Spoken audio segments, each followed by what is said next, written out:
मुल्क में हालात बद से बदतर होते जा रहे हैं। जहां मरकजी सरकार अपनी नाकामियां छुपाने के लिए हिंदू मुसलमानों को आपस में लड़ाने का खेल खेल रही है और हिंदुओं को मुसलमानों को और मुसलमानों को हिंदुओं का सबसे बड़ा दुश्मन बना के पेश कर रही है,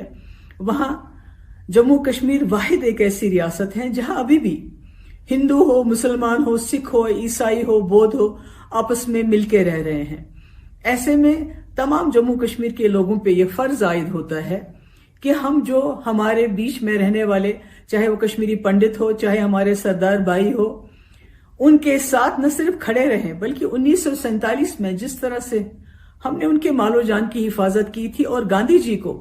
उस वक्त जम्मू कश्मीर से एक उम्मीद की किरण नजर आई थी, उसी तरह से हमें चाहिए आज हम अपने माइनॉरिटीज के साथ यहां खड़े रहें। इसलिए मैं अपने तमाम लोगों से इल्तिजा करती हूं कि आज जुम्मे के दिन तमाम मस्जिदों में हिंदू मुस्लिम भाईचारे की हिफाजत की पुरजोर वकालत की जाए